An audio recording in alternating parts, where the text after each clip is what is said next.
Commander Zextai flexed his forearms within the pristine white shell of his combat armor, feeling the microservos respond to every minute movement. The Vorthak Empire's newest protective gear represented 3 centuries of technological advancement, crafted from molecularly bonded trilithium composites that could withstand the impact of a plasma cannon.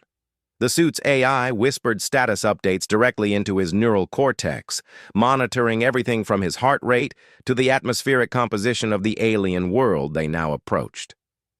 "Surface scan complete," reported his second-in-command, Krixvol, her voice crackling through the comm system. "The planet shows signs of primitive civilization. Basic metallurgy, combustion engines, radio communications, nothing that could threaten our mission." Zextai nodded, his helmet's display painting the blue-green world below in tactical overlays. Earth, they called it. The third planet in an unremarkable star system that had somehow managed to develop intelligent life. Intelligence was a generous term, considering their preliminary observations. These humans still used projectile weapons and burned fossil fuels. They fought wars with crude metal vehicles and flying machines that barely managed to escape their own gravity well. "Standard first contact protocol," Zextai commanded as their ship descended through Earth's atmosphere. "We establish dominance, demonstrate our technological superiority, then negotiate for mining rights. The planet contains significant deposits of rare Earth elements that our expansion requires." The Vorthak had performed this routine dozens of times across the galaxy. Most species submitted willingly once they witnessed the Empire's advanced technology. Those that didn't usually reconsidered their position after a demonstration of their military capabilities. Either way, the outcome was always the same. Their vessel, a sleek destroyer equipped with gravitational field generators and quantum disruptors, settled in what their intelligence indicated was a major population center called Washington. The humans' primitive sensors had detected their approach hours ago, and Zextai could see crowds gathering at a safe distance from their landing site. Perfect. An audience would make their demonstration more effective. "Deploy the honor guard," Zextai ordered as the ship's cargo bay opened with a pneumatic hiss. "Full ceremonial armor. Let them see what real soldiers look like." 20 Vorthak warriors marched down the ramp in perfect formation, their armor gleaming under Earth's yellow sun. Each suit was a masterpiece of engineering, sealed against any known toxin or pathogen, powered by fusion cores that could operate for decades without maintenance. The helmet displays could analyze threats faster than any organic mind, while the servo-assisted limbs could crush steel or move with the delicate precision needed for microsurgery. Zextai strode at the front of the formation, noting how the gathered humans scrambled backward as his forces approached. Through his armor's sensors, he could detect elevated heart rates and stress hormones among the watching creatures. Good. Fear would make negotiations proceed more smoothly. The humans had sent what appeared to be a diplomatic delegation to meet them. A small group of elderly males in crude fabric garments, flanked by younger humans carrying primitive kinetic weapons. Zextai's armor analyzed the projectile velocities and concluded they posed no threat to his force's protective gear. "Greetings," Zextai announced, his armor's translation matrix converting his words into the dominant local language. "I am Commander Zextai of the Vorthak Empire. Your world has been selected for resource extraction. Comply with our terms, and your species will be relocated to suitable reservation areas. Resist, and you will be removed by force." The lead human, an aged male with silver hair, stepped forward without showing proper deference. "I'm President Morrison of the United States. This is sovereign territory, and we don't recognize any claims by outside powers. I suggest you return to wherever you came from." Zextai's mandibles clicked in amusement.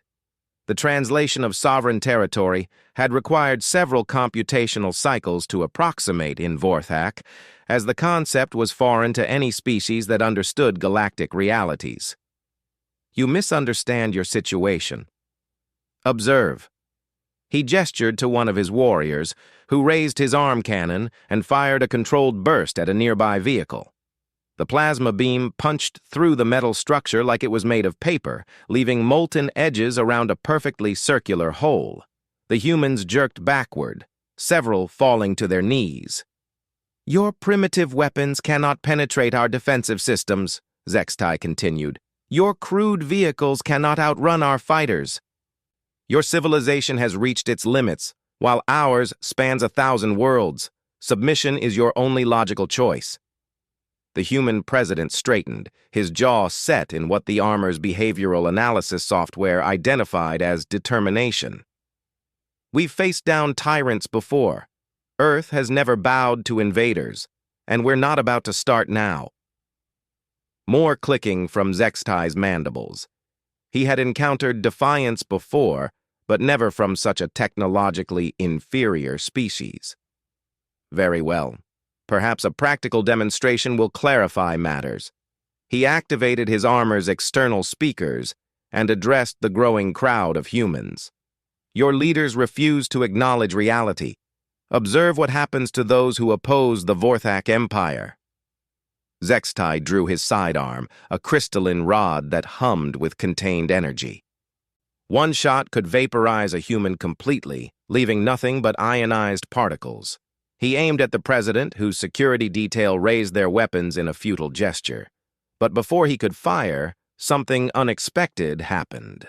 A human male in military uniform pushed through the crowd, moving faster than Zextai's targeting system had predicted.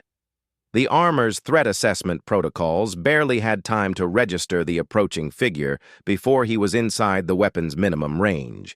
Staff Sergeant Marcus Chen had served 3 tours in Afghanistan and 2 in Syria. He'd seen improvised explosive devices tear through armored vehicles, watched insurgents with outdated weapons hold off superior forces through sheer determination and intimate knowledge of their terrain. He'd learned that technology, no matter how advanced, always had weaknesses. And right now, watching this alien pointing a weapon at his commander-in-chief, Chen's training took over. The alien's armor was impressive, no doubt about it, smooth, seamless, probably harder than anything humans had developed.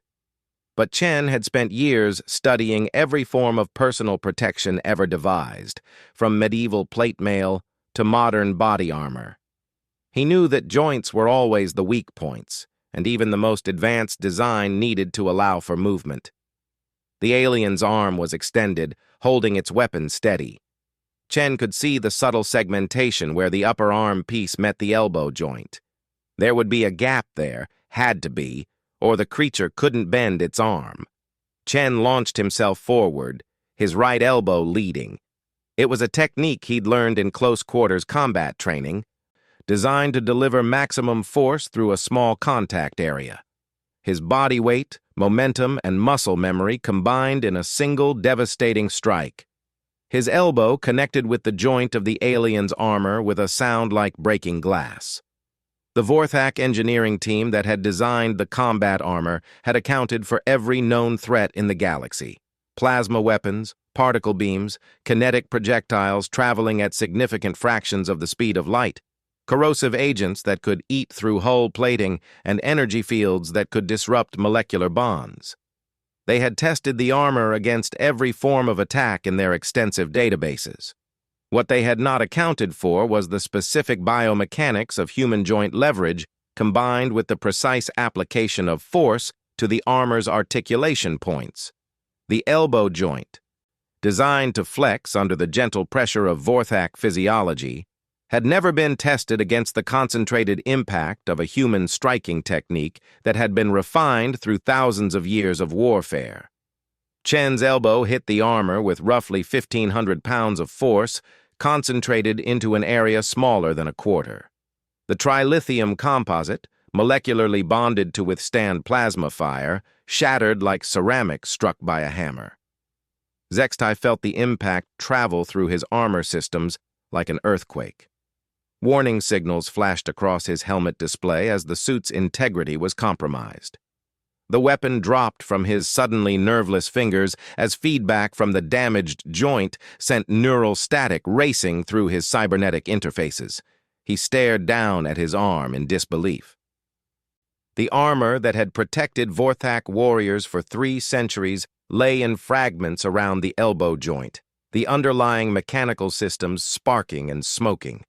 Pale blue fluid leaked from severed hydraulic lines, pooling on the ground beneath him. The human who had struck him stepped back, his own face showing surprise at the effectiveness of his attack. Around them, both humans and Vorthak stood frozen in shock, trying to process what had just occurred. "Impossible," Krixavol whispered over the comm channel. "The armor's integrity readings show complete structural failure. But that was just a biological strike, no weapons involved." Zextai's mind raced as he tried to understand what had happened. The human had moved with remarkable speed and precision, targeting the exact point where the armor's design created a potential weakness. But how could a primitive creature possess such knowledge? Their intelligence reports had described humans as barely above savagery, lacking any significant military science. Around the landing site, the human military personnel who had witnessed the exchange began to murmur among themselves. Chen's successful strike had transformed the dynamic of the confrontation in ways that neither side had anticipated. The aliens' technological superiority, demonstrated so convincingly moments before, now seemed less absolute. President Morrison stepped forward. His bearing changed from defensive to cautiously assertive. "It seems your armor isn't quite as invincible as you claimed, Commander." Zextai struggled to maintain his composure as his suit's medical systems worked to isolate the damaged sections and reroute power around the failed components. The physical injury was minor, but the implications of what had occurred threatened everything the Vorthak believed about their military dominance. "This is an anomaly," he managed to say, his voice carrying less authority than before. "One lucky strike does not negate our technological advantages." But even as he spoke the words, Zextai could see doubt spreading through his own forces. The other warriors were unconsciously adjusting their positions, suddenly aware that their armor might not provide the complete protection they had always assumed. The humans, meanwhile, were studying the Vorthak formation with new interest, their tactical minds already working to exploit this unexpected revelation. In the space of a single moment, the balance of power had shifted. What had begun as a routine intimidation display had become something far more complex and dangerous. The humans had demonstrated that Vorthak technology was not infallible, and that knowledge would spread quickly through there. The footage spread across Earth's communication networks faster than wildfire. Within minutes of Chen's strike, every major news outlet was broadcasting the clip of the alien commander's seemingly invincible armor shattering under a simple elbow blow. Social media exploded with analysis, memes, and wild speculation. Military bases worldwide received emergency transmissions as defense analysts scrambled to understand the implications. At the Pentagon, General Patricia Hayes watched the replay for the 20th time, her fingers drumming against the Situation Room table. Around her, the Joint Chiefs and various experts from every branch of the armed forces studied the footage frame by frame. "Run the biomechanical analysis again," she ordered. Dr. Sarah Kim, the Navy's chief expert in close-quarters combat, cleared her throat. "Ma'am, we've isolated the exact technique Sergeant Chen used. It's a standard elbow strike from our hand-to-hand training programs, but executed with perfect precision. The key appears to be the specific angle and the concentration of force at the joint mechanism." "And this works because?" Hayes prompted. "Because they built their armor like we build machines," interjected Dr. Robert Fisher from the Army Corps of Engineers. "They optimized for energy weapons and projectiles, but they didn't account for mechanical leverage applied directly to the articulation points. It's like knowing exactly where to hit a car door to make the entire latch mechanism fail." General Hayes nodded slowly. Get me combat specialists from every martial arts discipline we have on base. I want to know if this is a one-time lucky shot or if we've found a genuine tactical advantage. Back at the landing site, Zextai was having similar conversations with his own command structure. The debris from his damaged armor had been carefully collected for analysis, while his medical team worked to repair the damaged joint servos. More concerning was the tactical situation developing around them. "Commander," Krixval reported, "we're detecting significant communication traffic among the human military units. They're sharing technical data about our armor design." Through his helmet's enhanced sensors, Zextai could observe the human soldiers with new eyes. What he had initially dismissed as primitive tactical positioning now revealed itself as something more sophisticated. The humans were studying his forces, noting weak points, observing movement patterns.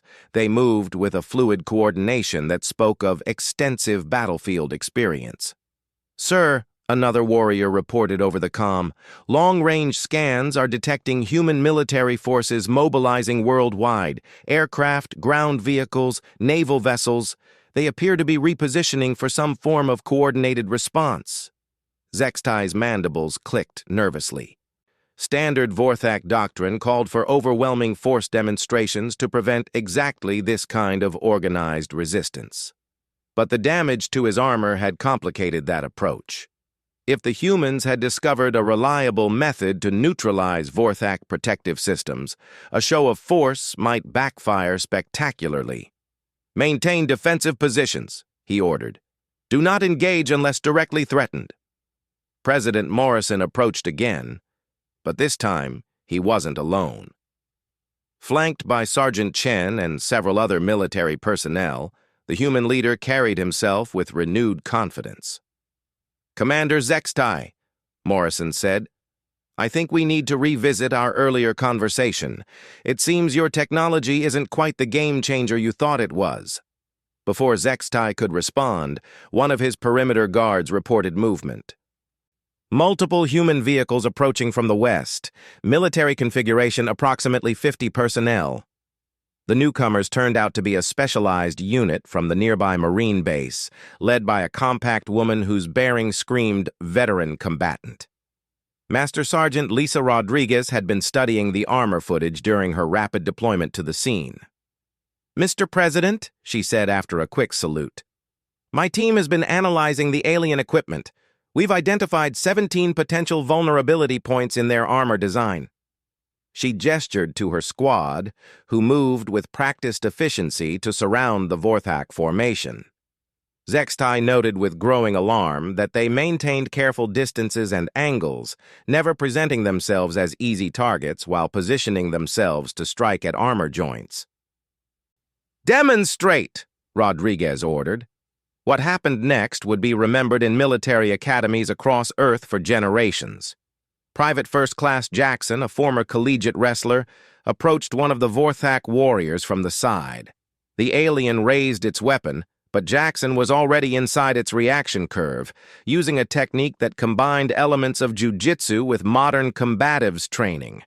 His strike targeted the knee joint with a precise heel kick that transferred his entire body weight through the point of impact.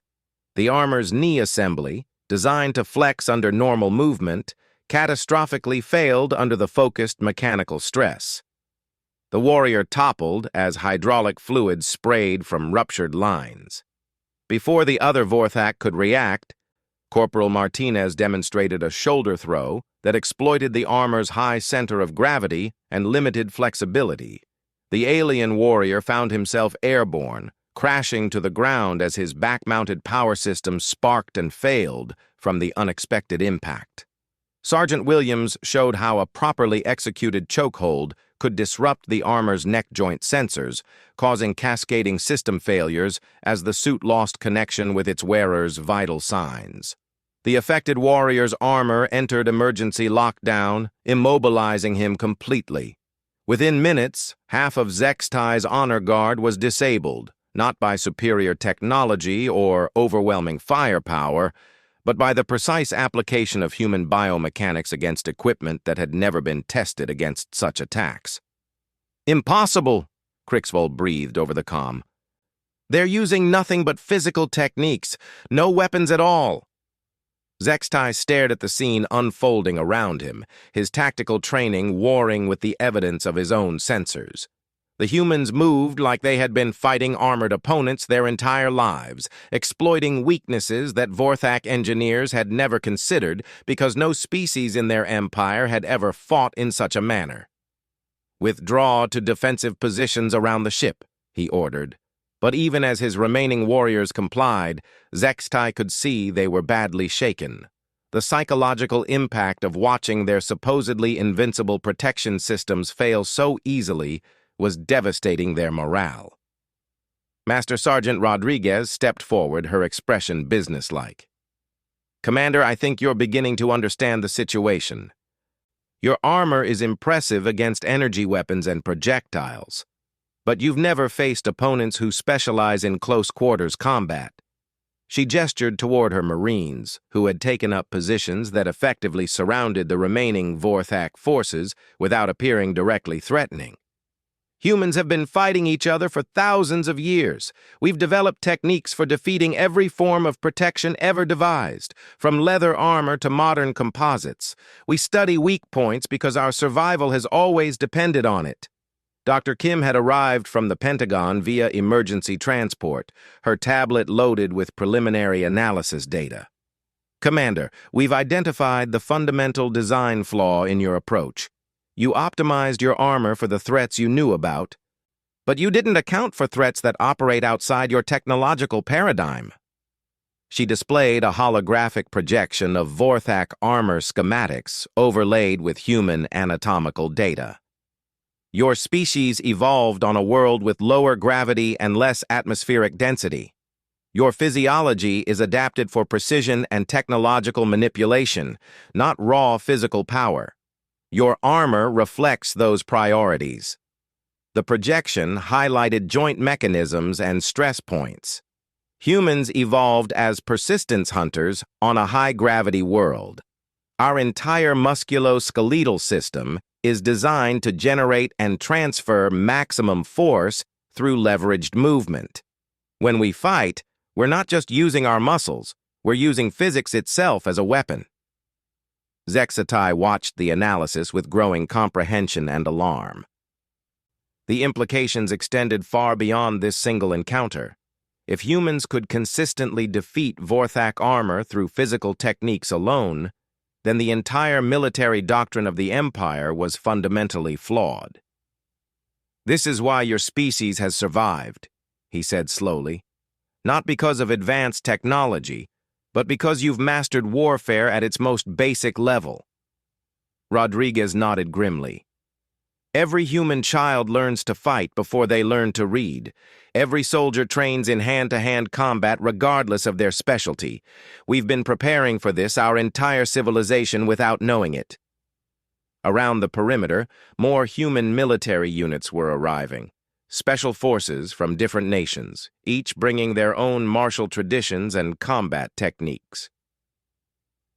Zextai's sensors detected operators trained in everything from ancient Asian martial arts to modern Russian systema, each adding their unique knowledge to humanity's rapidly growing understanding of Vorthak vulnerabilities. "Sir," one of his surviving warriors reported quietly, "tactical analysis suggests that if these techniques spread through their military forces, our current equipment will be ineffective against human ground troops." The weight of that assessment settled over Zextai like a crushing burden. The Vorthak Empire had conquered dozens of worlds through technological superiority, but they had never faced an opponent that could neutralize their advantages through pure physical skill and tactical innovation. President Morrison approached again, this time accompanied by military advisors from several nations. "Commander Zextai, I believe it's time we discuss new terms for your stay on Earth." The tone of the conversation had shifted dramatically. What had begun as a surrender demand from a superior force had become a negotiation between equals, with the balance of power growing more complex by the hour. Zextai realized that his mission parameters had changed fundamentally. The simple resource extraction operation had become something unprecedented in Vorthak history. A military engagement where technological superiority was not enough to guarantee victory. "What terms do you propose?" he asked, knowing that his next decisions would determine not just his own fate, but potentially the future relationship between two species that had just discovered they understood warfare in completely different ways. The humans had proven they could disable Vorthak forces without advanced weapons. Now Zextai needed to discover whether they could be reasoned with, or if Earth would become the first world in galactic history to successfully resist the Vorthak Empire through nothing more than applied physics and the warrior spirit of a species that had never stopped fighting. Species information networks. Zextai realized he needed to reassess his entire approach to this world. The humans were clearly not the primitive savages his intelligence reports had suggested. They possessed something the Vorthak had not encountered before: the ability to identify and exploit weaknesses even in superior technology through pure physical application of force. 3 hours after the first elbow strike that changed galactic history, Zextai found himself in an unprecedented situation. He sat across from human leaders in what they called the White House, his damaged armor replaced with a lighter diplomatic suit that, ironically, felt more vulnerable than his combat gear ever had. The negotiation table was surrounded by representatives from Earth's major nations, but more importantly, it was flanked by human combat specialists who had spent the afternoon systematically dismantling Vorthak military doctrine. "The situation is quite simple, Commander," said General Hayes, sliding a tablet across the table. "We've tested your armor against 12 different combat disciplines: boxing, wrestling, Brazilian Jiu-Jitsu, Krav Maga, Muay Thai, traditional Kung Fu, military combatives, and several others. Your protection fails against all of them once we understand the joint mechanics." Zextai studied the test results with growing unease. Video after video showed human fighters efficiently disabling Vorthak warriors, using nothing but leverage, timing, and anatomical knowledge. What made it worse was how easily the humans had adapted. Within hours, they had developed standardized techniques for defeating armor that had taken his people centuries to perfect. "But this is not why we called this meeting," President Morrison continued. "We're more interested in discussing the future than dwelling on military tactics." Dr. Kim activated a holographic display showing Earth's position relative to other inhabited systems. "Commander, we've been monitoring your communications. We know about the Vorthak Empire, and we understand that you're not the only species out there. What concerns us is what happens when word of today's events reaches your homeworld." Zextai's mandibles clicked nervously. The implications had been weighing on him since the first armor failure.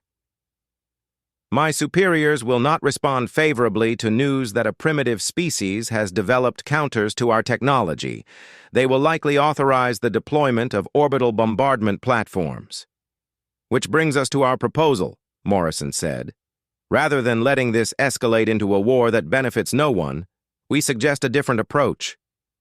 The president gestured to Dr. Fisher, who activated another display showing technical schematics. "We've been studying your technology, just as you've been forced to learn about our combat methods. Your fusion cores, gravitational manipulation, faster-than-light communication systems, they're genuinely impressive." Admiral Chen Wei of the Chinese Navy leaned forward. "But your people have clearly never encountered opponents who fight the way humans fight. Your technology is optimized for the wrong threats because your entire military experience comes from conquering species who approach warfare similarly to yourselves."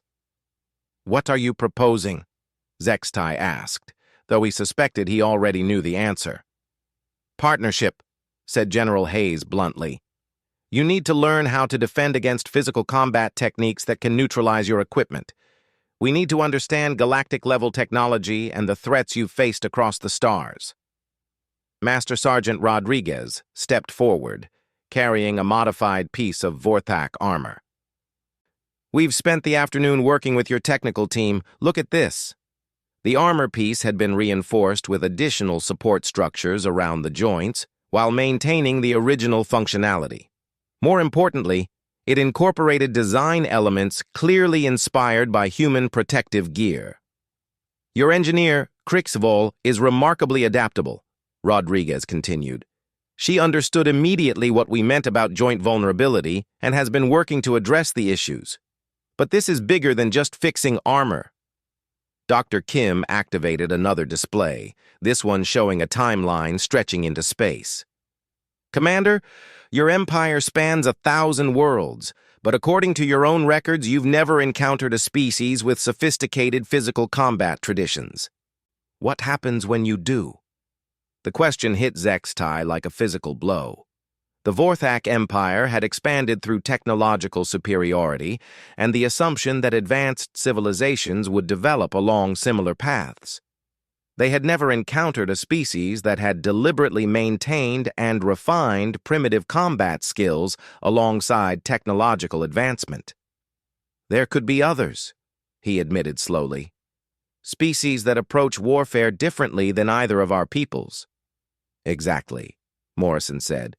And when the Vorthak Empire encounters them with tactics and equipment optimized for energy weapon exchanges, the results could be catastrophic for your forces. General Hayes pulled up a chair directly across from Zextai. We're offering to teach your people how to fight the way humans fight. How to design equipment that can handle physical attacks. How to think like warriors instead of just technicians. In exchange, you help us understand what's waiting for us out there among the stars. The proposal was elegant in its simplicity, but Zextai could see the deeper implications. You're asking me to fundamentally change how the Vorthak Empire approaches military engagement. We're asking you to survive, Rodriguez said bluntly. Because if there are other species out there who fight like we do, your current doctrine will get your people killed.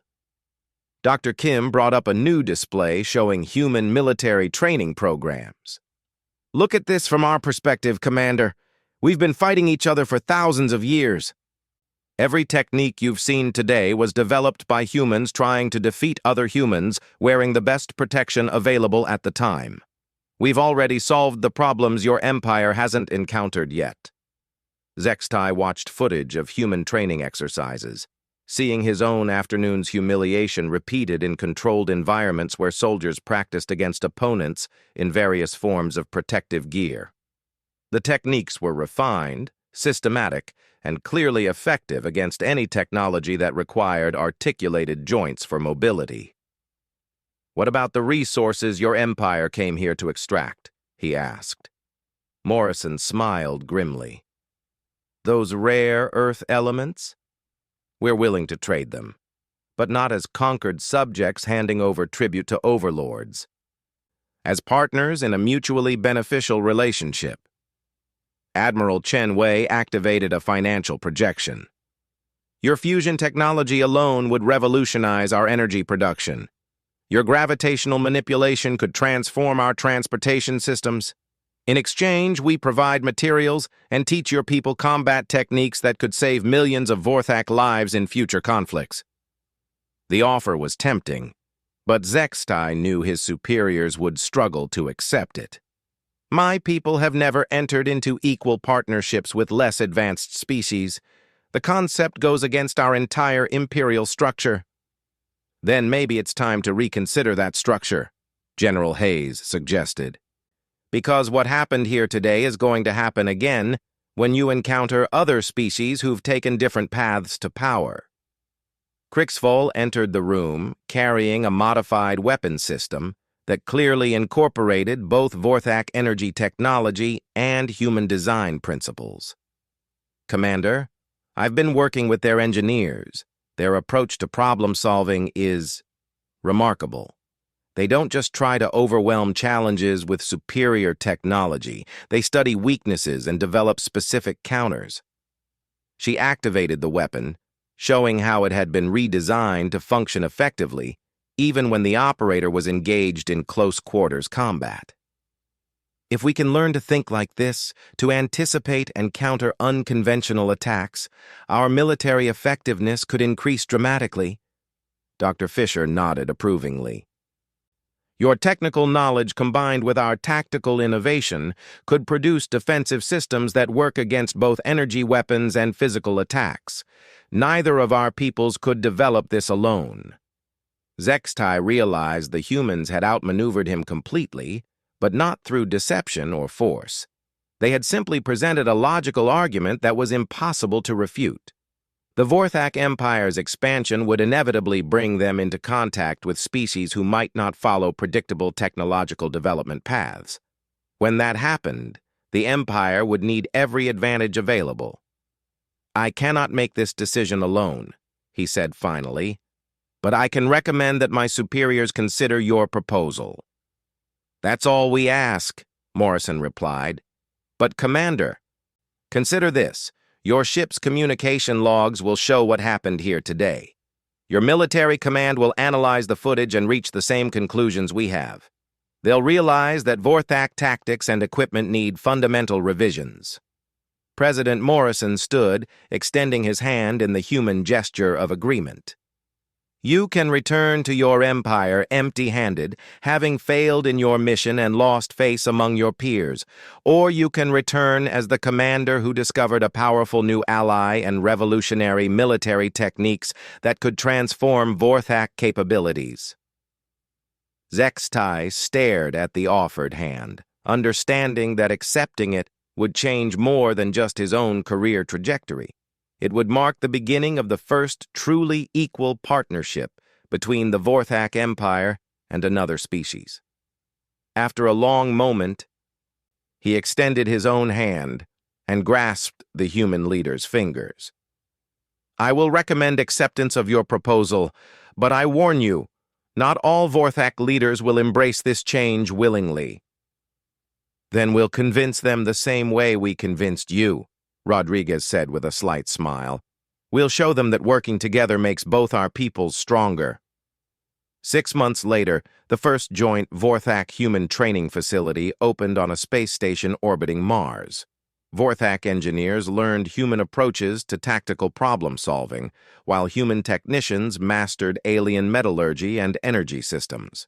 The cultural exchange was transformative for both species. More importantly, when the Vorthak Empire encountered the Kralek Confederacy 2 years later, they were prepared. The Kralek fought using biomechanical implants that allowed for superhuman strength and speed, combined with tactics that emphasized close combat over ranged engagement. Previous Vorthak forces would have been overwhelmed, but the reformed Imperial military, trained in human combat techniques and equipped with hybrid technology, achieved decisive victory. The success validated the partnership between humans and Vorthak, leading to formal diplomatic recognition of Earth as an independent ally rather than a subject world. Trade agreements followed, then joint exploration missions, then collaborative research projects that advanced both civilizations far beyond what either could have achieved alone. Zextai, now an admiral in the reformed Vorthak military, often reflected on that day when a single human elbow strike had shattered more than just his armor. It had broken through centuries of imperial arrogance and opened the path to something unprecedented in galactic history, a partnership based on mutual respect and complementary strengths rather than technological domination. The humans had taught the Vorthak that true strength came not from having the best technology, but from knowing how to adapt when that technology wasn't enough. And in return, humanity had gained access to the stars and knowledge of civilizations beyond their wildest imagination. The galaxy would never be the same. The confrontation was far from over, but already it had evolved beyond anything in Vorthak military doctrine.